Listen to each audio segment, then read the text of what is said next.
Alright guys, back at the bench. I got an unboxing and review for you. So here we go. This is a Chicago Electric heavy duty hot knife.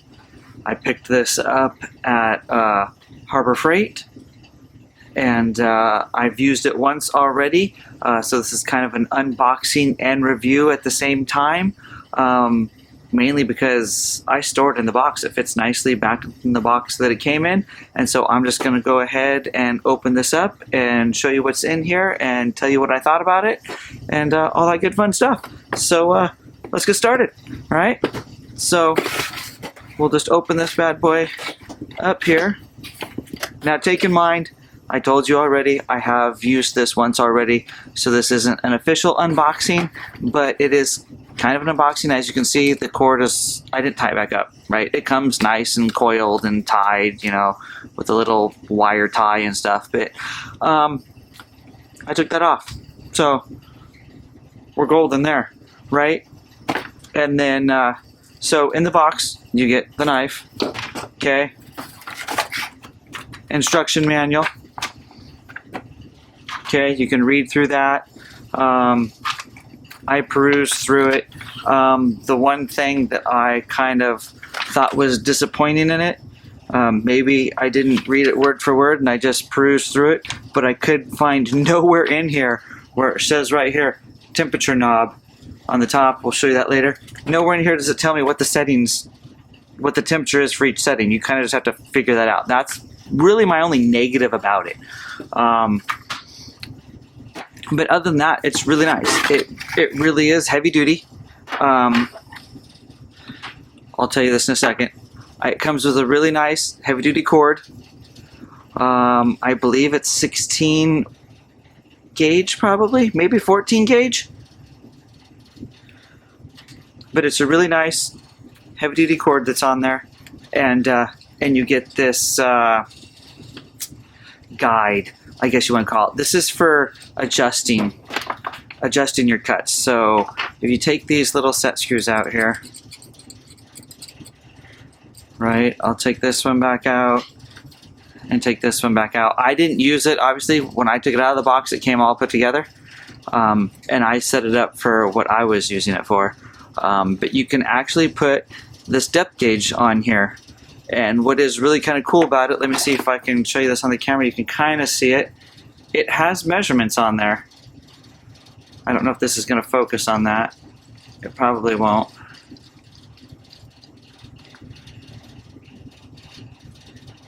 Yeah, let's see here. I'm trying.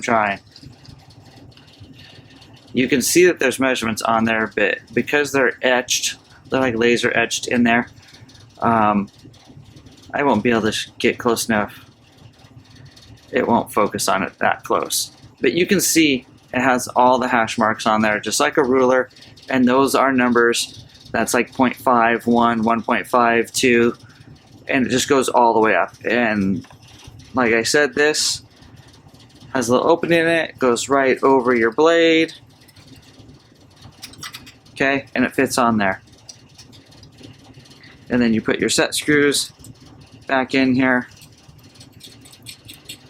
on each side, and you can use those to adjust and then tighten down, and then you can see your depth will change from your blade. So if you only want to cut a little bit, if you have a certain material that you're cutting, whether you're cutting foam or something, you don't want to go all the way through it, or it's not very thick, whatever you're cutting, you can adjust the depth on this. You can take this in and out, and there's a set screw on both sides that you can put in there to adjust it. Now, what I'm cutting, I don't need that, so I just took it off, just like you saw me when I took it out of the box, right? So I still have it all, and you can keep this, right? And it is nice, decent, heavy-duty metal, because it is a hot knife, so plastic would obviously be bad. A lot of this is, the only thing that's really plastic is the handle. This is all, obviously the blade's metal. This is the other guide that it goes to, which is all metal. You can take these acorn nuts off here if you want to take this off altogether and get even more cutting depth all the way back to the heating element, because you are losing this 1.5 inches that's right here. But again, that doesn't affect me. This is plenty long of a blade for what I'm using it for. I just took the adjuster off that makes it even shallower. But if you wanted to gain this back, you just take these 2 acorn nuts off and the whole thing will come out and you're golden.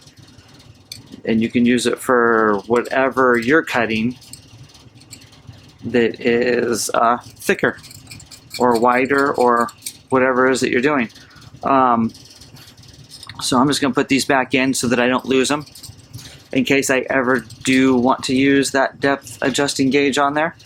I have my adjuster screws right there for it. So has an LED right here, which is really nice, that lights up when you pull the trigger.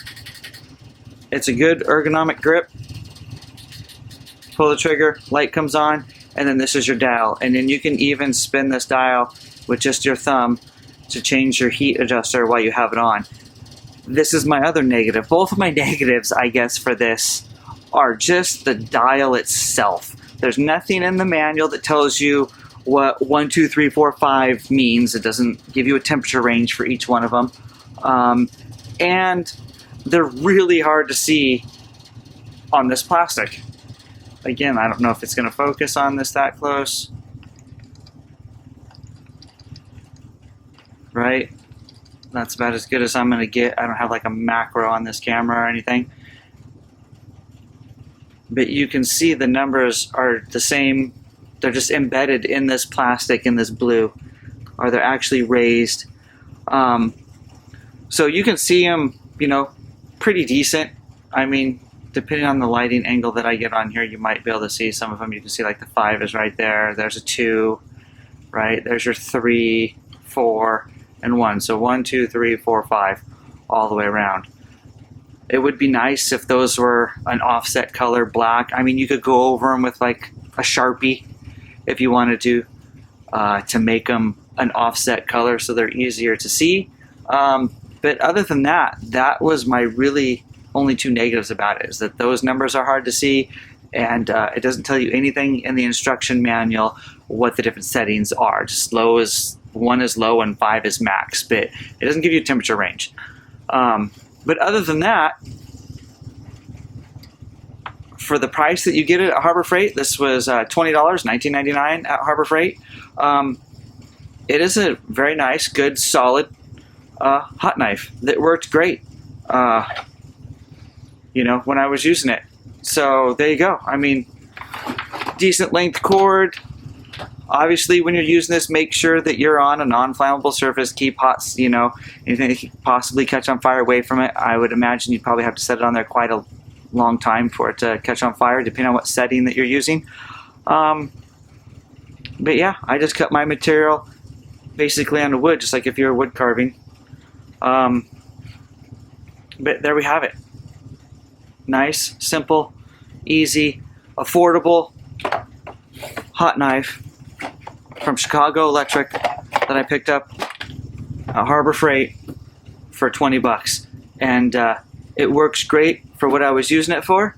And it cleaned up real nice. I mean, it still looks brand new. I mean, you don't see any of the melted material on the blade.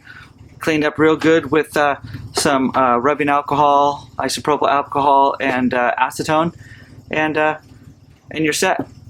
Brand new to use the next time. So there you have it, guys. If you're looking for a hot knife that's something that's affordable, that you're maybe not going to use all the time, but just for a certain project that you're working on, I highly recommend it. I mean, I picked it up. They had them in stock in the store, you know, 10 minutes. Got the hot knife, got out, used it for my little project. Works great. Put it back in the box, store it on the shelf for the next time you might need a hot knife. All right? Hope you guys got something out of this video. That's about it, right? I will see you in the next one. Go ahead and click subscribe, like, anything you guys want to do, and see you in the next one.